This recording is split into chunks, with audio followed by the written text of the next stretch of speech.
ప్రేమ అభిమానం గింత మంచి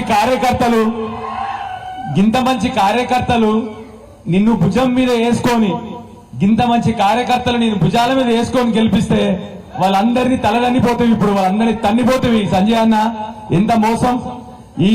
మీ అందరికి ఒక కాళోజీ గారి మాటలు గుర్తొస్తున్నాయి. ఇప్పుడు జగిత్యాల కాన్స్టిట్యున్సీ ప్రజల్ని చూస్తుంటే నాకు కాళోజీ గారి మాటలు గుర్తొస్తున్నాయి. ప్రాంతేతరుడు మోసం చేస్తే పొలిమేర దాటించి తన్నాలని చెప్పేసి మన ప్రాంతం వాడు మోసం చేస్తే ఏం చేయాలి? పాత పెట్టాలి. మన పొలిమేరలే పాత పెట్టాలి. ఇక మీ ఇష్టం. ఈ సంజయ్ని ఏం చేస్తారో మీ ఇష్టం, మీ నిర్ణయం తీసుకోండి. 2018లో నాకు మంచి గుర్తుంది. 2014 నుంచి 18 వరకు కవితమ్మ గారు మనకు ఎంపీ. అప్పుడు నిజామాబాద్ నుంచి బయలుదేరితే డైరెక్ట్ జగిత్యాల వస్తుండే. ఎందుకంటే ఈ సన్నాసిని గెలిపియాలి నేను ఎట్లా చేసి అని చెప్పి 5 ఏళ్ళు పాపం ఆ బిడ్డ ఈ సన్నాసిని గెలిపియనీకే రోజు ఈడి వరకు వస్తుండే. కనీసం కొరటాలో కూడా స్టాప్ ఉండకపోతుండే. అప్పుడు మా అందరు తెలుసు, మీ అందరికి కూడా తెలుసు. ఈ సన్నాసిని భుజాల మీద ఎత్తుకుంది, తల మీద ఎత్తుకున్నది. ఎన్ని ఫండ్స్ వస్తాయని జగిత్యాలు తీసుకొస్తుండే. అన్ని చేసింది.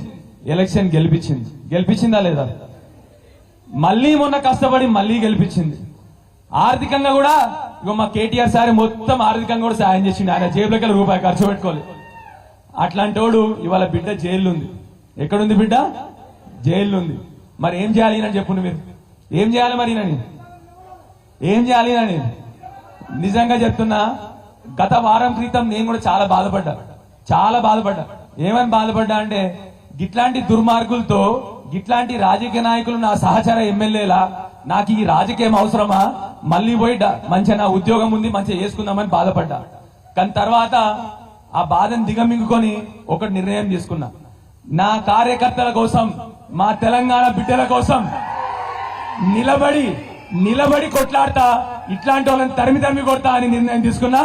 మీ 100% మీ అందరికి చెప్తా ఉన్నా. ఇక్కడ మీరు ఏ రోజు పిలిచినా, ఏ అవసరం వచ్చినా, ఏ కష్టం వచ్చినా నాకు ఫోన్ చేయండి.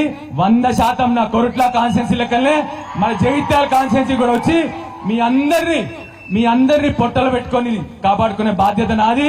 100% ఇక్కడున్న నాయకులందరూ కూడా, కేటీఆర్ గారు ఇప్పుడు వస్తుంటే నాకు అక్కడి నుంచి కూడా అదే చెప్పింది. ఏ రోజు కష్టం వచ్చినా జగిత్యాల కాన్స్టిట్యున్సీ ప్రజలకు నువ్వు పోవాలని చెప్పిండ్రు. వారు కూడా వస్తా అని చెప్పిండ్రు. కాబట్టి తప్పకుండా జగిత్యాల కాన్స్టిట్యున్సీ ప్రజలందరినీ కడుపులో పెట్టుకొని చూసుకుంటా. ఇక పెద్దలు చాలా మంది మాట్లాడేది ఉంది.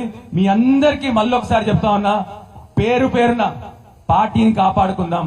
పార్టీని ఏదో మన అధికారం కోసమో మన పదవుల కోసం కాదు. 6 నెలల్లో తెలంగాణ ఆల్రెడీ వెనుకకు పోయింది. 10 ఏళ్ళు వెనుకకు పోయింది. తెలంగాణ 10 ఏళ్ళు వెనుకకు పోయింది. ఫ్యాక్టరీలు పోయినాయి, నీళ్లు పోయినాయి, కరెంటు పోయినాయి, పెన్షన్లు పోయినాయి, రైతు బంధు పోయింది, అన్ని పోతున్నాయి.